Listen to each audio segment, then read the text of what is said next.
estaban cautivos rescataron a los otros que también estaban cautivos. Esa es la misión rescate a la cual Dios nos ha llamado. Yo no sé si usted, como en todas las iglesias, hay gente que llegó aquí, recibió a Cristo, que conoció a Cristo. También hay otro tipo de personas que conocieron a Cristo en otras iglesias y llegaron aquí para incorporarse a la iglesia.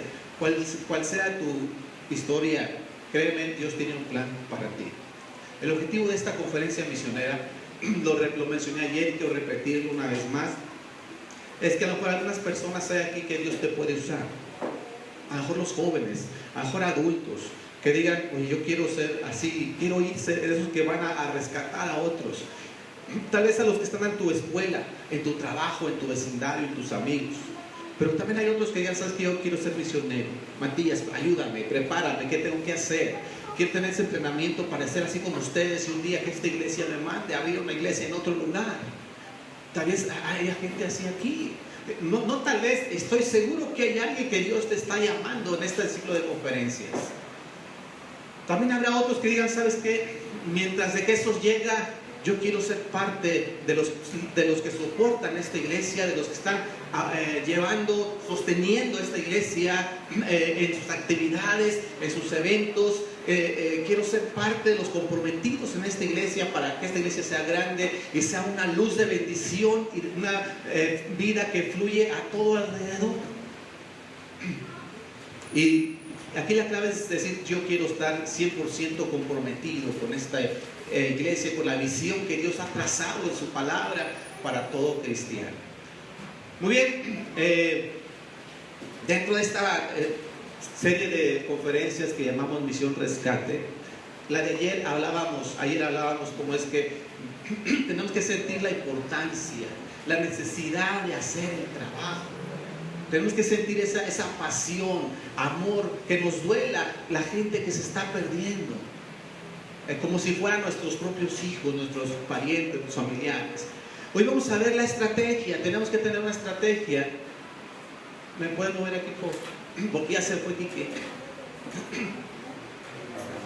Y ayer lo tenía yo aquí porque Quique estaba ahí en la carne asada, en la parrilla, estaba trabajando.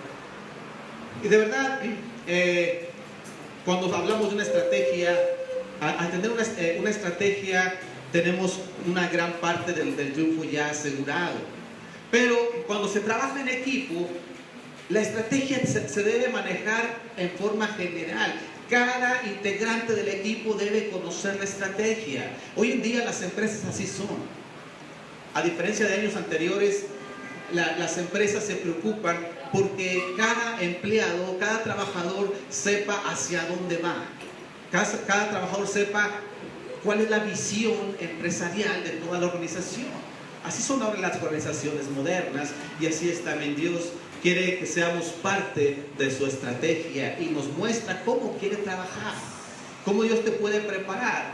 Voy a estar basándome en el libro de Jueces. Si usted puede abrir su Biblia ahí en Jueces capítulo 6, está una historia de un hombre que se llama Gedeón. ¿Cuántos han escuchado la historia de Gedeón? ¿Alguien la ha escuchado? A ver, yo quisiera saber, ¿cuántos han escuchado o leído la historia de Gedeón? Levanten su mano. Muy bien, simplemente yo quiero saber si... Ay, se me está cayendo aquí esto. Para ir la voy a ir platicando, no vamos a leer todo el capítulo porque esa historia está basada en el 6 y en el 7 del libro de Jueces. Y el contexto aquí es que el pueblo de Israel está siendo subyugado, está sufriendo mucho por otro pueblo que se llaman los madianitas. Hoy son los árabes. El pueblo de Israel hoy en día pues, es la nación de Israel. Los madianitas hoy son parte de los árabes. No son todos los árabes, hay varias naciones árabes, pero los madianitas hoy son parte de los árabes de hoy en día. Y en aquel tiempo estaban oprimiendo fuertemente al pueblo de Israel. Y entonces está ese contexto. Dios necesita tener a alguien que nos rescate de esa opresión. ¿Por qué? Dice la Biblia que tan pronto los israelitas levantaban sus cosechas y ya estaban ahí, dice que como langostas venían, como plaga y se llevaban toda la cosecha los madianitas. Cuando apenas empezaban a tener sus ganados, tenían crías y venían y les quitaban todo lo que tenían. No los dejaban vivir. Imagínate a alguien que de repente apenas cobras tu sueldo y viene alguien y te lo quita. ¿Cómo vivirías? Algo así estaban el pueblo de Israel sufriendo por causa de los madianitas. Y Dios dice, tengo que usar a alguien que libere a este pueblo de ese pueblo opresor. Y ahí es donde viene a mostrarnos su estrategia. Ahí, primeramente, vamos a hablar de varias cosas. Yo quisiera que primero, antes de entrar, vamos a orar. Acompáñenme a hacer una oración, ¿sí? Dios que estás en el cielo, muchas gracias porque nos permites estar aquí para estudiar tu palabra. Gracias por los cantos que hemos tenido. Gracias por cada persona que ha venido hoy, a pesar de que no es una costumbre en esta iglesia venir los sábados. Gracias por los que sacrificaron algo, tal vez su comodidad, tal vez ir a una fiesta, tal vez simplemente descansar en casa y vinieron hoy este día. Yo sé que no es casualidad, tú los has traído y algo tú tienes para ellos en esta noche. Yo te pido, Dios, que a mí en lo personal tú me quites todo impedimento, todo estorbo. Perdona mis pecados, Dios, para que esta palabra tuya pueda llegar íntegramente a los corazones aquí presentes.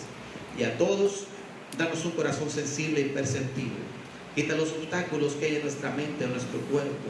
Quita todo aquello que se interponga a tus propósitos y permítenos ser alimentados en esta noche. En el nombre de Jesucristo lo pedimos. Amén. Muy bien, la primera cosa, bueno, al regresar un poquito, la primera cosa que vamos a ver es cómo Dios te llama sin importar tu condición. La estrategia de Dios es tan peculiar que Dios te llama sin importar tu condición. Eso tenemos que entenderlo. No sé si ustedes han visto cuando hacen las convocatorias para las escuelas militares, para las Fuerzas Armadas, te dicen, tienes que medir mínimo, ¿cuánto? ¿1.80? ¿1.70? O sea que los que medimos 1.60, no, ni de chiste pensar en entrar ahí. ¿Han escuchado eso, verdad? Mínimo tienes que tener ciertas características físicas, sano, vas al examen médico y que te falta vista, no, ya no puedes estar ahí. Aquí les ponen un examen, los llevan a un examen de valor que le llaman, los suben a una plataforma de 10 metros sobre una alberca, aviéntate. No sé nada, no importa, ahí te ayudan, pero queremos que te avientes. Si alguien voltea y dice, no, yo no me aviento, gracias por participar, tú no eres apto. Vas a correr 10 kilómetros y sin parar, y si te paras, gracias, no eres apto. Vas a nadar 100 metros sin descansar, y si no llegas, gracias, no eres apto. Así es en la sociedad, así son en muchas empresas. Ven, te voy a hacer una entrevista en inglés, no sé inglés, gracias por participar. Y ven en otra ocasión, cuando aprendas inglés, o algo así. Pero con Dios es diferente. Dios te dice, así como estás tú, así te quiero. A ti Dios te llama, a ti que me estás escuchando esta noche, Dios te llama y no importa tu condición. Vamos a ir adelante, vamos a ver en esta parte esas tres cosas. La condición de Gedeón la vemos ahí en el capítulo 6, versículo 11. Dice, vino el ángel de Jehová y se sentó debajo de la encina que está en Ofra, la cual era de Joás Abiserita, y su hijo Gedeón estaba sacudiendo el trigo en el lagar para esconderlo de la mano de los madianitas. Déjame decir una cosa, el ángel de Jehová llega a una encina. Esa encina, siempre que aparece una encina en la Biblia, usted lo podrá ver después si lo busca en la concordancia o algo, siempre que aparece una encina en la Biblia es que va a haber un cambio. Se va a desechar mucho de lo del pasado, cosas malas que han sucedido, y Dios quiere hacer un cambio, restauración. Ese es un cuadro que representa la encina aquí, y Dios viene, el ángel de Jehová, y se pone ahí debajo de la encina. Y Gedeón, ¿qué estaba haciendo? Dice que estaba sacudiendo trigo en un lagar. El lagar era como una especie de pozo donde a veces no era muy grande. Era poco trigo, por lo cual se puede entender que era poco trigo porque estaba en un lagar. Normalmente lo hacían a campo abierto y lo pisaban los animales para que el trigo se fuera rompiendo la vaina, esa espiga, y se quedara en puro grano. Estaba escondido sacudiendo el trigo para después esconderlo. Esto nos habla de que Gedeón tenía miedo. Tenía mucho miedo de que los madianitas fueran a llegar. Estaba ahí tal vez sin hacer ruido, sin hacer escándalo, porque si escuchaban que tengo trigo, me lo van a venir a quitar. Gedeón aquí se está reflejando cierto miedo. Y luego viene el ángel de Jehová y le dice ciertas palabras interesantes. Versículo 12. Y el ángel de Jehová se le apareció y le dijo: Jehová está contigo, varón esforzado y valiente. Mira, qué interesante. Dios le dice varón esforzado y valiente. En la vida siempre va a haber dos tipos de conceptos que la gente tiene de una persona. Por ejemplo,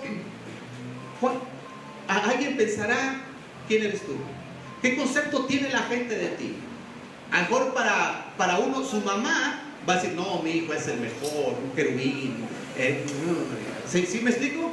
Para otros va a decir: es un malvado, no, es un irresponsable, flojo. ¿Sí me explico? Otros tendrán otro concepto de ti. Pero lo más importante es qué concepto tienes tú de ti. Y lo más importante que eso es qué concepto tiene Dios de ti. Fíjate, los dos conceptos más importantes es qué concepto tienes tú de ti mismo. Pero todavía más importante es qué concepto tiene Dios de ti. Y aquí Dios tiene un concepto importante de Gedeón que le dice varón esforzado y valiente. Y casi Gedeón dice: yo esforzado, yo valiente. No, hombre, yo no soy ni valiente ni esforzado. Gedeón empieza a decir: yo no soy ese que tú dices, yo no puedo hacer eso. El ángel de Jehová le dice varón esforzado y valiente. Y Gedeón dice: si Dios está con nosotros, ¿por qué nos pasan tantas cosas? ¿Por qué permite que los madianitas nos opriman? No sé si se ha dado cuenta usted. La gente dice: si hubiera Dios, no existiría el hambre, las guerras. Y la tendencia del hombre siempre es a culpar a Dios de lo que está pasando. ¿Se ha dado cuenta de eso? ¿Y por qué, si Dios existe, por qué permite que maten tantos niños allá en la guerra? ¿Por qué permite que haya injusticia en México? ¿Por qué permite esto? Y es lo mismo que está diciendo Gedeón. Si usted sigue leyendo ahí el pasaje, dice: ¿por qué nos ha venido esto si es que Dios está con nosotros? ¿Por qué nos pasa esto? Entonces ya le empieza a explicar: porque ustedes se han alejado de Dios. Ustedes se han alejado de Dios. Y aquí es donde tenemos que ver, mira, el concepto que tiene Gedeón de sí mismo. En el versículo 15 dice: entonces él respondió: Señor mío, ¿con qué salvaré yo a Israel? He aquí que mi familia es pobre en Manasés, y yo el menor en la casa de mi padre. Fíjate qué interesante. Mientras Dios le dice: tú eres un varón esforzado y valiente, él dice: yo ni soy esforzado y valiente, yo soy el más pobre de aquí, de esta ciudad, y de mi familia soy el más chico, soy el menor. O sea, cuando dice soy el más pobre, o sea, no tengo recursos para hacer nada. No está en mis manos el hacer eso que tú me dices. No está en mis manos porque ni tengo influencia. Por ser el menor, nadie me va a hacer caso. Nadie me va a obedecer y nadie me va a seguir. No tengo ninguna influencia con nadie. Ese es el concepto que Gedeón tiene de sí mismo. Pobre, sin recursos. Es el concepto que él tiene de sí mismo, sin influencia, sin posición, sin poder. Pero para el ángel de Jehová dice: para mí tú eres un varón esforzado y valiente. Aquí vemos claramente que el concepto de Dios es muy diferente al que tiene Gedeón de sí mismo. Yo te pregunto a ti: ¿qué concepto tienes de ti mismo? Cuando hablamos de, la conferencia misionera, ir a otras partes, ir decía Matías, abrir una iglesia, ¿no te dijeron? Que esta iglesia llegue a ser tan fuerte que abra una iglesia en Tezistán. ¿Dónde más? En Tonalá, en Tlaquepaque. Pero dices, Dios dice: yo quiero que tú te prepares y tú seas quien vaya a abrir esa iglesia allá de mañana. Y luego tú volteas: mira, somos una iglesia muy chiquita y yo ni sé, ni tengo experiencia. Ese es el concepto que tú tienes de ti. Por Dios te dice: tú eres esforzado y eres valiente.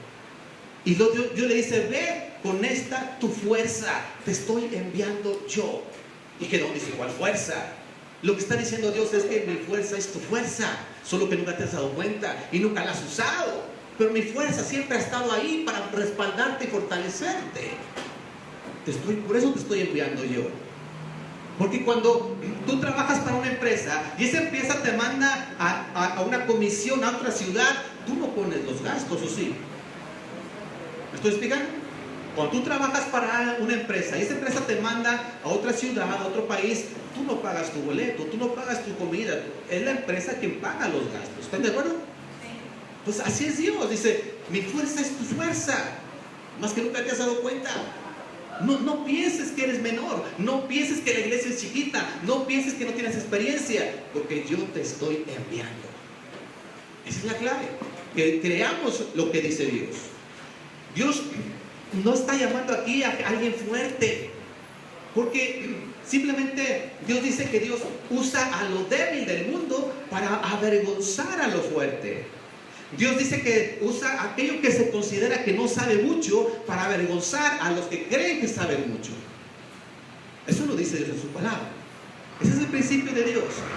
Mira, si Dios envía a alguien fuerte, alguien con mucha capacidad, con mucha experiencia y mucha trayectoria, esa persona va a decir, sí, yo sé cómo hacer las cosas, yo puedo, y va a confiar más en su experiencia que en el poder de Dios. Si Dios llama a alguien que tiene mucho dinero, va a decir, no, a mí me sobra dinero. ¿Y qué? ¿Cuánto hay que dar, Matías, para la renta? ¿Cuánto hay que dar? Y va a confiar y va a dar de lo que le sobra. En cambio, si Dios usa a alguien que no tiene mucho dinero, ese alguien va a tener que depender de Dios y confiar en su poder. Como lo hizo aquella viuda pobre, ¿se acuerdan?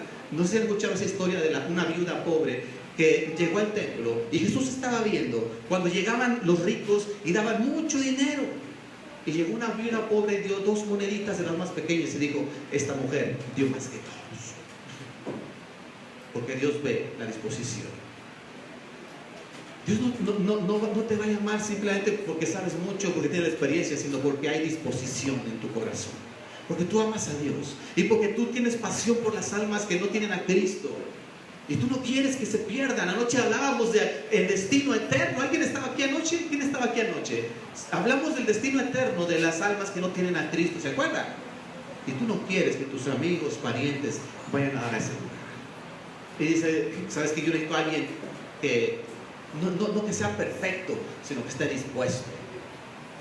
Finalmente Dios le dice ahí a Gedeón, o Gedeón le dice a Dios, está bien, si tú eres realmente Dios quien me está llamando, dame la prueba. Y dice el ángel, bueno, ¿qué quieres que haga? Espérame aquí, te voy a traer un platillo. Y fue, asó un cabrito y un caldo ahí de carne.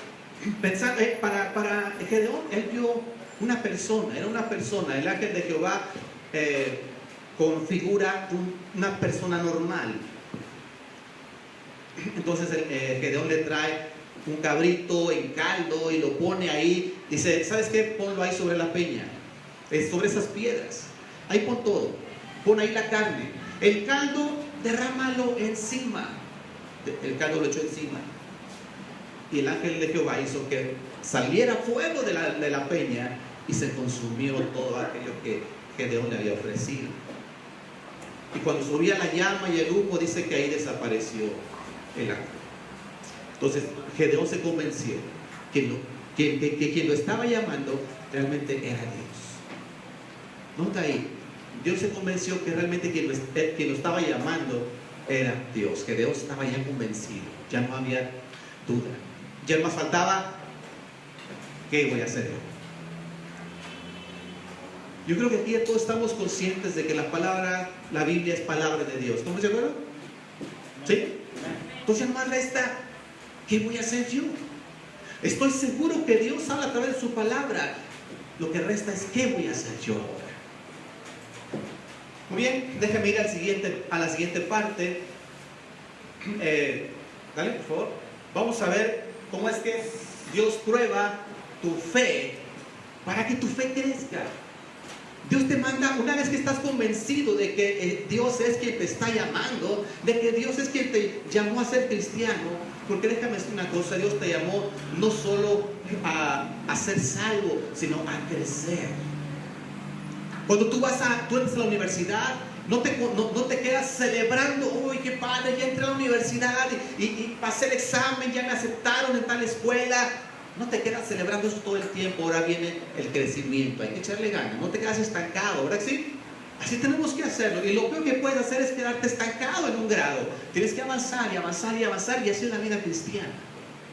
Dios te llamó y, y celebramos nuestra salvación, pero no nos quedamos ahí, sino que hay que ahora ir creciendo. Y una forma que Dios usa mucho para llevarnos a madurar es esos exámenes, esas pruebas que nos pone, porque ahora estamos bajo la universidad de Dios. La vida cristiana es la universidad de Dios. Dios entrenándonos, preparándonos, y esta es el aula donde estamos recibiendo enseñanza, y allá afuera Dios te pone las prácticas. Pero mira, déjame explicarte ahora. Dios le dice a Gedeón, lo voy a platicar para no leer todo. Dios le dice a Gedeón, ahí en los terrenos en la casa de tu papá hay un altar de Baal, un ídolo que se llama Baal, y una estatua de otro ídolo que se llama Acera. Los dos eran ídolos que tenían los pueblos vecinos de Israel, que Dios les había dicho, no se metan con esos ídolos, no hagan lo que ellos hacen. Y ahora Gedeón y todo el pueblo de Israel estaban adorando a esos ídolos. En otras palabras, estaban adorando demonios literalmente. Y esa era la razón por la cual ahora ellos estaban sufriendo. Dios permitió que los madianitas los oprimieran por causa de haber hecho eso, por permitir que esos ídolos abominables se metieran, o ellos traerlos a su territorio y empezar a adorarlos. Entonces le dice Dios a Gedeón, vas a ir y vas a derribar esos ídolos, ese altar y ese ídolo los vas a derribar. Pero para Gedeón no era algo fácil. No era fácil, porque mucha gente amaba a esos ídolos, adoraba a esos ídolos, les llevaban ofrendas, les llevaban flores, les prendían veladoras, les ofrecían sacrificios, y Gedeón iba a ir y a derribarlos. Tenía que hacerlo, es lo que Dios le está pidiendo. ¿Y sabes qué hizo Gedeón? Aquel que se sentía miedoso, aquel que se sentía sin fuerza, sin poder, sin recursos, sin influencia, fue y derribó esos ídolos. Lo hizo de noche para que nadie lo viera. ¿Sí me explico? Lo hizo de noche para que nadie lo viera, pero lo hizo. Derribó esos ídolos y pasó la prueba. Después la gente, cuando amaneció, casi lo querían linchar. ¿Quién hizo esto? Pues fue Gedeón. Tráiganlo para matarlo. Porque amaban a sus ídolos. La gente amaba a sus ídolos. Aunque sabían que no debían hacerlo, la gente lo hacía. Y de alguna manera milagrosa, no voy a entrar en los detalles, ustedes lo leen en su casa, Dios lo libró de que la gente no lo matara. A lo que voy aquí es que cuando Dios te manda una prueba, siempre es para que tu fe crezca. Dios te prueba por dos razones. Una es para quitar esas cosas que te están estorbando, para quitar esas cosas que te estorban en tu crecimiento y tu desarrollo. Por ejemplo, alguien que está en la universidad, ¿qué será lo que le haga reprobar materias? ¿Qué será lo que le haga atrasarse y estancarse y no avanzar en los siguientes semestres o tetramestres o años? ¿Qué será algo que lo detenga?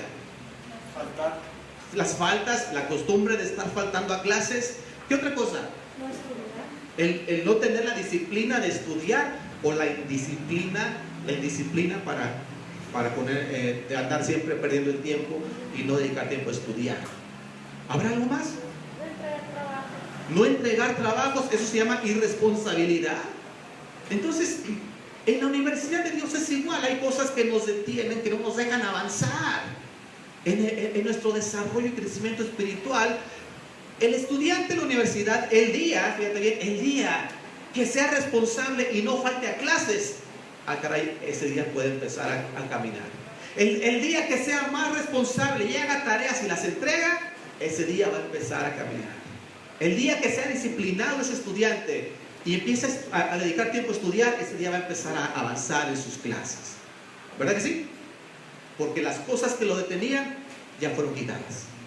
Compare usted esas cosas que le estorbaban con esos ídolos que estaban siendo la ocasión o la razón por la cual Dios permitió ese sufrimiento en Israel. Cosas que nos detienen. A veces tiene que ver con cosas que tenemos, no sé, malas costumbres, malos hábitos, puede ser cosas del pasado que nos están deteniendo, puede ser resentimientos con alguien. Igual también puede ser que no tengamos el compromiso serio con Dios de estarnos alimentando de su palabra, y mientras estemos en ese mal hábito no vamos a crecer espiritualmente. Mientras traigamos resentimientos arrastrando del pasado. Mira, hablando a gente que viene y que nunca ha tenido a Cristo en su corazón, o tal vez no ha conocido mucho de la palabra, no acude regularmente a una iglesia. Tal vez muchos venimos con resentimientos de la infancia. He conocido gente que odia a sus padres. He conocido gente que su infancia es un terrible recuerdo. He conocido gente que piensan, Dios no me puede usar porque yo hice mucho mal. Hay gente que ha sido asesinos y se acercan a Cristo y ahora dicen, es que yo como Dios no puede, ¿será que Dios me puede usar a mí que soy tan malo? Y Dios dice, para eso pasan las pruebas, para irte perfeccionando y limpiando. Tal vez alguien que ya tiene tiempo en el Evangelio, pero en otra iglesia recibió algún daño, un resentimiento y pasó una etapa difícil, y ahora viene aquí y dice Dios, ahora te quiero dar una nueva oportunidad. Por aquí empezamos otra vez desde abajo a crecer. La clave es que estés dispuesto a crecer. Y bienvenido a la universidad de Dios. Cualquiera que sea tu historial, Dios está dispuesto a pasarte por esas pruebas para eliminar esas cosas que nos estorban. Pero la segunda cosa por la cual Dios nos pone esas pruebas es para mostrarte su poder, su capacidad de suplir tu necesidad, su poder en el momento difícil. De veras, créeme, he conocido gente que Dios le permite pasar por problemas económicos. Y yo recuerdo una ocasión, en la iglesia tenemos el hábito de cada cierto tiempo juntar una despensa y la regalamos a alguien de la congregación que esté pasando por problemas. Y en una ocasión me tocó llevarlo a una familia que supimos que estaba batallando, y le llevamos. Cuando llego a su casa, estaba la señora ahí, se agarró a llorar. ¿Qué te pasa? ¿Qué tienes? Y no me podía decir nada, porque estaba llore y llore y llore. No se podía contener. Ya que se calmó un poquito, dice, es que exactamente ayer me quedé sin un 5. La alacena está vacía, el refri está vacío. No sabía ni qué les iba a dar de comer a mis hijos este día. Y luego tú llegas con eso. A veces Dios simplemente te pasa por esos momentos difíciles para mostrarte, dice, no te he dejado, yo todavía estoy ahí. Porque Dios sigue siendo Dios. Pero simplemente es que tú le creas, que tú le obedezcas, que a veces es necesario que nos pase, a veces por riesgos, por obediencia a Dios. Y Él te dice, yo no te voy a dejar. Tal vez tus amigos te dan la espalda, y a veces hasta la familia te da la espalda, pero dice Dios, yo no te voy a dejar, yo estoy ahí. La gente que pasa por esas pruebas, por las que Dios nos pasa, créeme, habrá uno de dos resultados: o conocen más a Dios y se acercan más a Él, o dicen, no, sabes que yo mejor no quiero nada. Yo no quiero nada. Hay gente que dice, yo no estaba platicando a una hermana, no le pedí su autorización para contarlo, pero nomás les digo esto. Decía, yo ya había dicho, yo no creo en las iglesias. Gracias a Dios que está dentro de la iglesia. Pero yo sé que hay varias personas que han dicho eso. Yo ya no creo en las iglesias, porque donde estaba antes me fue mal. Pero gracias a Dios que esa prueba sirvió para que tú llegaras aquí. Esa prueba sirvió para que tú llegaras aquí. Y ahora simplemente en base a obediencia a Dios, Dios te quiere llevar hacia la victoria, hacia el crecimiento. Déjame ir al siguiente paso de la estrategia de Dios. Lo siguiente es que ahora Dios te llena de su poder. Pero mira, cómo Dios no prueba, no pone el examen hasta que está seguro, Gedeón, de que Él es Dios. ¿Sí? Ahora, no le da de su poder hasta que ha sido probado. Déjame ponerte un ejemplo. Imagínate un niño de 5 años, que su papá es archirrecontra multimillonario y toda su fortuna es para su hijo de 5 años. ¿Crees que le va a entregar en sus manos esa fortuna de 5 años a su niño de 5 años? ¿Hasta cuándo crees que se la puede entregar? ¿Hasta cuándo? hasta que tenga cierta madurez. Y no podemos hablar de edades porque algunos maduran más pronto. Hay quienes ya están casados y no han madurado. Pero hasta que sea capaz de manejar y tomar correctas decisiones, se le pondría en sus manos, ¿verdad? Tal vez a cierta edad se le dé un carro, pero a los 5 años no. ¿A qué edad se le podría dar un carro a un joven? Se supone que a los 16 o 18. Se supone que a los 16, pero un papá prudente a los 16 años, sabes que no eres responsable, no eres cuidadoso, no te lo puedo entregar. Ya tienes 20, pero sigues sin ser responsable, no te lo puedo entregar. ¿Estamos de acuerdo? Así es Dios. Primeramente probó a Gedeón y luego le dio su poder. Hasta que me demuestres, dice un papá, hasta que demuestres que eres responsable y cuidadoso, hasta entonces te voy a soltar un carro. ¿Sí o no? Así es Dios. Primero probó a Gedeón y una vez que mostró ser capaz y ser obediente, hasta entonces dice que le llena de su poder. Ahí en Jueces 6:34 dice: entonces el Espíritu de Jehová vino sobre Gedeón, y cuando éste tocó el cuerno, los abiseritas se reunieron con él, y envió mensajeros por todo Manasés, y ellos también se juntaron con él. Asimismo envió mensajeros a Aser, a Zabulón y a Neftalí, los cuales salieron a encontrarles. Es decir, ahora ya no más toca el cuerno y llama, y todo mundo llega a juntarse con Gedeón. Aquel que decía que no tenía influencia, aquel que decía que nadie le iba a hacer caso, aquel que decía, yo soy pobre, no tengo influencia, soy más chico, nadie me va a hacer caso, ahora simplemente llama y todo el mundo llega. Un montón de gente lo siguieron. Déjame decir una cosa, cuando él vivía simplemente pensando, soy cobarde, soy pobre, no tengo influencia, ¿quién iba a seguir a alguien así? Yo creo que nadie iba a seguir a alguien que diga, pues voy a ver si puedo porque yo soy pobre, no tengo influencia, yo no voy a poder. Nadie iba a querer seguir a alguien así a la guerra. Pero ahora, dice claramente la Biblia que el Espíritu de Jehová vino sobre Gedeón. Ahora el Espíritu de Jehová vino sobre Gedeón porque la obediencia trae el poder de Dios. ¿Me estoy explicando? No podemos esperar que el poder de Dios sobre nuestra vida si no somos primeramente obedientes. Yo traigo hablamos a la familia. Un papá que es sabio y prudente va a dar mejores recompensas al hijo que está demostrando obediencia, al hijo que es honesto, al hijo que es honrado, trabajador, que al hijo que es flojo, desobediente. ¿Me estoy explicando? Siempre, yo sé que se les quiere por igual, pero se le va a confiar más a aquel que es responsable, trabajador. La obediencia siempre va a traer el poder de Dios. Aquí, en este caso, el Espíritu de Jehová vino sobre Gedeón y la gente empezó a seguirlo de todas partes empezaron a salir, a unirse a él para ir a la batalla, para ir a la guerra. En el Antiguo Testamento, déjame te explico esto, en el Antiguo Testamento así trabajaba Dios. Venía el Espíritu de Dios sobre una persona, hacía grandes cosas, portentos y cosas sobrenaturales, y por el Espíritu de Dios se volvía a ir, volvía a venir para usarlo, y le daba poder y hacía grandes cosas y se volvía a ir el Espíritu de Dios. En nuestros días ya no es así, déjame decirte. En nuestros días Dios dice que ahora el Espíritu de Dios está viviendo en forma permanente en cada persona que ha sido salva. Yo quiero preguntarte aquí, ¿cuántos aquí han recibido a Cristo en su corazón? Levante su mano y bájela, nada más. Yo quisiera saber. Ok, puede bajarlo. Simplemente en cada persona que ha recibido a Cristo en su corazón, dice la Biblia que ahora el Espíritu de Dios mora en su interior. Ya no se va y viene como en el Antiguo Testamento. Ahora mora en cada uno de nosotros. Mira, ahí en 1 Corintios 3:16 dice: ¿no sabéis que sois templo de Dios?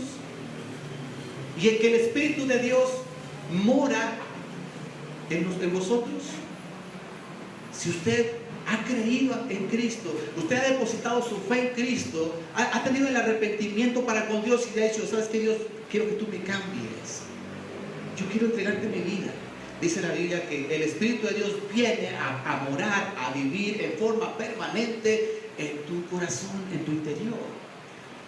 Ahora simplemente nos toca a nosotros decidir. Lo que haga, ¿lo haré en el Espíritu de Dios o lo haré en mis fuerzas? La Biblia le llama vivir en la carne, hacerlo en mis fuerzas, en mis capacidades, en mi inteligencia, en mis limitaciones. A eso la Biblia le llama hacerlo en la carne. Pero por otro lado, dice Dios, tú decides si quieres vivir en el Espíritu, con el poder de Dios. Ahora a nosotros solo nos toca decidir cómo queremos hacer. Cuando Gedeón quiso vivir en sus fuerzas, nada le salía bien. Cuando empezó a vivir en el Espíritu, ahora está haciendo cosas que antes ni se imaginaba que podría hacer. Yo quisiera que me acompañaran allá al libro de Romanos. Este no está aquí en la pantalla, pero ahí en Romanos capítulo 8, si usted trae una Biblia, si no trae, que leernos más allá atrás, ¿verdad, Matías? Romanos capítulo 8, versículo 7. Yo quisiera que me ayudara a analizar, me acompañara a analizar este pasaje. Dice: por cuanto los designios de la carne son enemistad contra Dios. Fíjate, los designios de la carne, lo que mi carne, lo que mi cuerpo quiere hacer. Por naturaleza, ¿qué es más fácil? ¿Hacer el bien o hacer el mal? ¿Qué será más fácil? ¿Obedecer a Dios o no obedecer a Dios? Porque es el cuerpo el que me está pidiendo hacer eso. Porque es la carne, es mi humanidad, mi parte humana lo que me dice: ve y ponte hasta atrás. O sea, empieza, ¿sí me estoy explicando? Es mi humanidad el que te dice: ve y engaña a tu esposa con otra mujer. Es la humanidad la que te dice: no entres a clases y vete con tus compañeros. Es la carne, es lo que la Biblia le llama la carne, nuestro deseo humano. Y dice aquí que los deseos de la carne son enemistad contra Dios. Y luego dice aquí que porque no se sujetan a la ley de Dios. ¿Y qué dice ahí? Ni tampoco pueden. Estoy ahí en Romanos capítulo 8, versículo 7. Claramente dice: no se sujetan a la ley de Dios y tampoco pueden. Así es que cuando alguien dice: es que Emilio, mira, yo no puedo hacer eso, yo no puedo portarme bien, para mí es bien difícil hacer esos cambios, mira lo que está diciendo. Porque los designios de la carne son enemistad contra Dios. No se puede sujetar a Dios. Eso es bien difícil. Porque por la carne, por nuestra propia fuerza, es bien difícil hacer esos cambios. Así cuando digas: es que yo no puedo, ten cuidado. Mira lo que dice: y los que viven según la carne, ¿qué dice? No pueden. ¿Entendemos? No puedo, Matías, es que yo no puedo. ¿Cómo quieres que yo apoye aquí? Yo no tengo tiempo, no puedo, no me alcanza, tengo muchas ocupaciones. Cuidado, porque los que viven según la carne, ¿qué dice? No pueden agradar a Dios. Matías, yo no puedo dar mi diezmo. Ayer hablábamos del diezmo, ¿se acuerdan? No puedo porque, mira, es muy poco lo que yo gano. Y créeme, Dios sabe cuánto gana cada quien. Y Dios ha establecido el diezmo, es para el gasto de la iglesia. La ofrenda misionera es para apoyar a los misioneros. Pero yo no puedo. El que vive según la carne no puede agradar a Dios. Dice: mas vosotros, versículo 9, no vivís, ustedes ya no viven según la carne, sino según el Espíritu. Eso si es que el Espíritu de Dios mora en vosotros. Si alguno no tiene el Espíritu de Cristo, ¿qué dice? No es de él. O sea, tú no puedes sujetarte a la ley de Dios. Dice aquí la Biblia: entonces tú no tienes el Espíritu de Dios. Porque el fruto natural de que el Espíritu está en nosotros es querer obedecer a Dios. Una reacción natural. No estoy diciendo que el día que tú recibes a Cristo en tu corazón, al día siguiente ya eres un perfecto. No, pero es un proceso en el que vamos creciendo cada día, obedeciendo cada vez más a Dios. Dice: más vosotros, perdón, en el 10, pero si Cristo está en vosotros, el cuerpo en verdad está muerto a causa del pecado, mas el Espíritu vive a causa de la justicia. Y el Espíritu de aquel, o sea, el Espíritu de Dios, aquel que levantó de los muertos a Jesús, mora en vosotros. El que levantó de los muertos a Cristo Jesús vivificará vuestros cuerpos mortales por su Espíritu que mora en vosotros. O sea, es un continuo perfeccionamiento. Cuando el Espíritu de Dios está dentro de ti, Él empieza a perfeccionarte cada día más, a eliminar lo que no es, lo que estorba, pero siempre tiene que estar la disposición de obedecerle.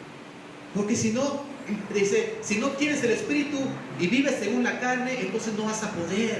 Se va a hacer bien difícil. Y muchos dicen, es que eso de la vida cristiana, hay muchas restricciones. Muchos piensan que la vida cristiana son reglas, prohibiciones. Déjame decir una cosa, la iglesia no prohíbe nada. La iglesia no te prohíbe nada. La iglesia no te pone reglamentos. La Biblia te pone principios que si tú los sigues son para tu propio bien. Nada más. Si tú decides no seguirlos, no pienses que Dios está así como lo pintan a veces con un rayo en su mano. El día que te portas mal, te va a consumir con un rayo. No, no es así. Primero, tú no sigues los principios de Dios, créeme, los consecuencias los vas a ver en los mismos hechos, en las mismas acciones. Ahora, cuando Gedeón ya ve cómo Dios lo usa con su poder, ahora Gedeón le dice a Dios, confírmame nada más, quiero pedirte una confirmación. Ya está la gente ahí, ya está toda la gente dispuesta para ir con Gedeón. Ahora dice Gedeón, nada más confírmame algo. Te voy a pedir un favor, que mañana yo voy a poner aquí este vellón, lo voy a poner aquí, y que mañana todo el rocío que cae en el campo caiga sobre el vellón, todo lo demás esté seco. Perfecto, al día siguiente va a ver el vellón, lo exprime y estaba un montón de agua en el vellón y todo lo demás seco. Ah, caray, sí lo hizo Dios, respondió. Dice, bueno, una vez más, discúlpame si te pido otra prueba más. Y le dice, ahora que el vellón esté seco y todo esté mojado. Y el día siguiente Dios lo responde. Exactamente así como Él lo pidió. Lo que te quiero decir es que a veces, si tú quieres decirle a Dios, oye Dios, mira, yo quisiera ser misionero, quiero prepararme, quiero servir más, pero quiero que tú me digas qué debo hacer. Pide una confirmación de Dios. A veces dices, ¿sabes qué, Dios? Tú sabes que quiero ser novio o novia de tal persona, jóvenes. Pídele confirmación a Dios y Dios te mostrará. Créeme, Dios siempre te va a dar una confirmación. Dios, ayúdame a tomar esta decisión que debo hacer. Si me estoy equivocando, tú ilumíname y dime si me estoy equivocando. Y Dios te va a dar una confirmación de lo que tú estás pidiendo a través de su palabra. Tú puedes usar esa confirmación que Dios te da. Gedeón la usa. Ya tiene ahí un ejército. Cerca de 32,000 personas se habían juntado con aquel hombre. 32,000 personas se habían juntado con aquel hombre que se sentía incapaz, sin fuerza, sin influencia, sin recursos, y ahora tiene allí todo un ejército. Y es lo que vamos a hablar a continuación. Una vez que Dios te llena de tu poder, ahora Dios te perfecciona con ese poder. Dios te perfecciona. Dios le dice a Gedeón, ¿sabes qué, Gedeón? Esta gente que ha venido son muchos. Son muchos. Y les dice, miren chavos, a todos los 32,000, si alguien tiene miedo, regrésese, no hay problema. Regrésese. Y de esos 32,000, se regresaron 22,000. ¿Cuántos quedaron? 10,000 se quedaron ahí, mujeres. Los demás se regresaron. O sea, lo primero que hay que eliminar es el temor. Porque el temor es lo que te detiene. Sabes que yo quiero ser misionero, pero me da miedo. El temor son las cosas que te va a detener. Si dices, ¿sabes qué? Yo sí quiero empezar a diezmar, a obedecer a Dios en el diezmo y ser parte de esta iglesia, apoyando el temor. Y si no me alcanza, y si Matías no usa bien lo que yo doy en el diezmo, y si se lo roban, el temor siempre va a estar ahí. Lo primero que debemos hacer es quitar el temor. Quitar el temor. O si dices, ¿sabes qué? Yo quiero ofrendar a misiones, pero me da miedo que luego mi presupuesto no me alcance. El temor va a estar ahí. Lo primero que tenemos que hacer es quitar el temor. Del ejército que llevaba Gedeón, los que tenían miedo tenían que regresarse. Después le pone otra prueba, dice, llévalos al agua. Tiene que ver con resaltar un compromiso. También ya tienen ahí varios días. Llévalos al agua. Y mira cómo toma agua cada quien. Si alguien llega desbocado y se avienta, así, ¿cómo te imaginas? ¿Alguien ha tenido mucha sed un día? ¿Qué se siente? Que hasta se sientes que se te pega el paladar y quieres agarrar agua y hasta estar toma y toma y se te escurre donde estás tomando. Dices, si tú ves que alguien llega y se deja caer así desbocadamente sobre el agua y a tomar, ponlo a un lado. Pero si hay otros que llegan y se ponen de rodillas, levantan el agua y la llevan a su mano, con su mano a su boca, y la empiezan a lamer como hace el perro. ¿Has visto cómo toman el agua los perros? Agarran con su mano el agua y la llevan a su boca. Esos ponlos en otro lado. Y los que estaban acá, que se dejaron caer desbocadamente sobre el agua, esos no van a ir. Los que se pongan de rodillas y agarren el agua y la lleven a su boca, esos son los que van a ir. Qué interesante la forma de selección de Dios.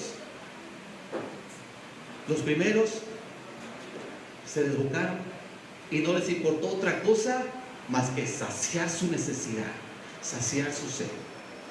Los segundos se inclinaron, nunca perdieron la vigilancia, nunca dejaron de estar alerta, había una misión que cumplir y simplemente llevaron el agua hasta su boca y no se dejaron.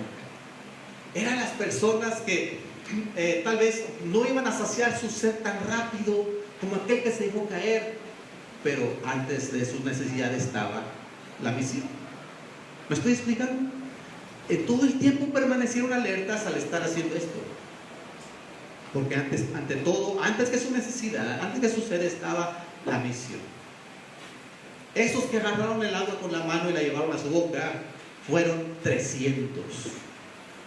300. ¿Cuántos eran originalmente? 32,000 y quedaron 300. Casi la décima parte, ¿no? Qué interesante, ¿vale? Ahora, ¿ha oído usted ese dicho que dice, no somos machos, pero somos muchos? ¿Han escuchado? Bueno, este es al revés. No eran muchos, pero eran los mejores. Ellos eran los mejores. ¿Cómo? No son muchos, pero sí son machos. Son los mejores. ¿Usted vio la película de los 300? ¿Por qué se llama así la película? Porque eran 300 los mejores. Mira, déjame decirte, mucha gente ha venido aquí a esta iglesia, ¿verdad? Si un día se juntaran toda la gente que ha pasado por esta iglesia, ¿cuántos crees que tendríamos? 50 o más. 50 o más.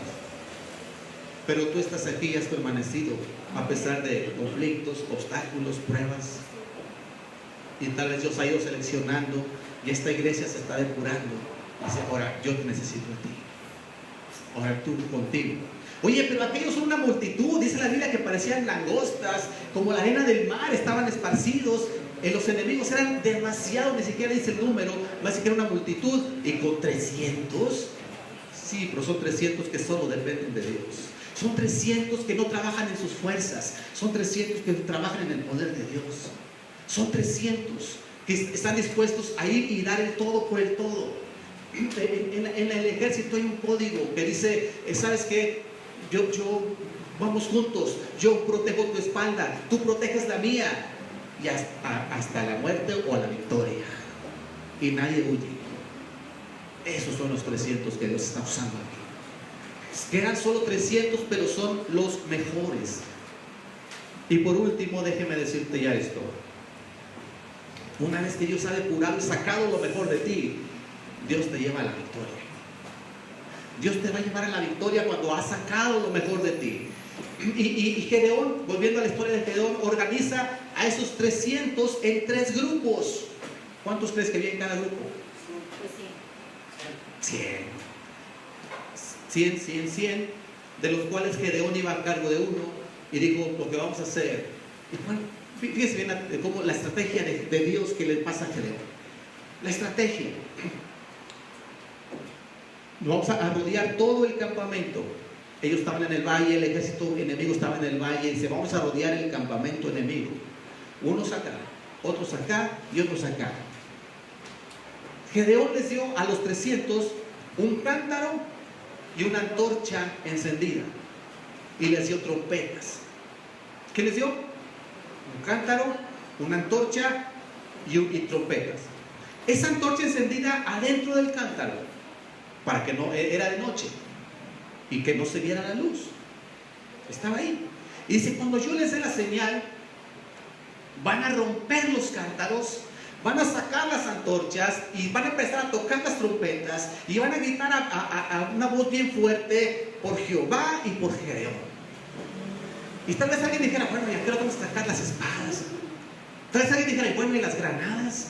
Las bazucas, las R-15, ¿a qué hora las vamos a sacar?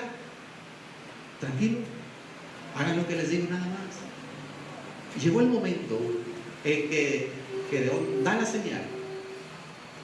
Esos cántaros que llevaban adentro las antorchas encendidas, pero no se veía la luz porque estaban adentro del cántaro. Pero los cántaros fueron rotos. ¿Cómo te imaginas que de repente a una señal se rompen todos los cántaros y se ve un montón de antorchas alrededor? En la noche, en medio de la noche. Y empieza el toque de trompetas. Y empieza el griterío por Jehová y por Gedeón. ¿Qué pasó?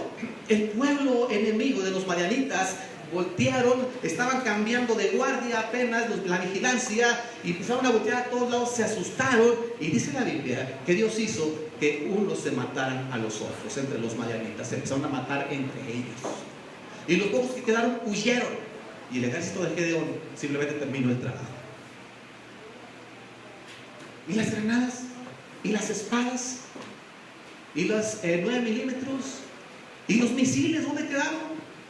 Mira, cuando tú pones a Dios en primer lugar, Él pelea las batallas. Eso es lo que Dios te está diciendo. Mira, lo que acabo de decir, lo que nos toca hacer a nosotros, quitar lo material. Esos cántaros representan nuestra vida humana, nuestra parte humana, que a veces no deja que la luz de Dios fluya.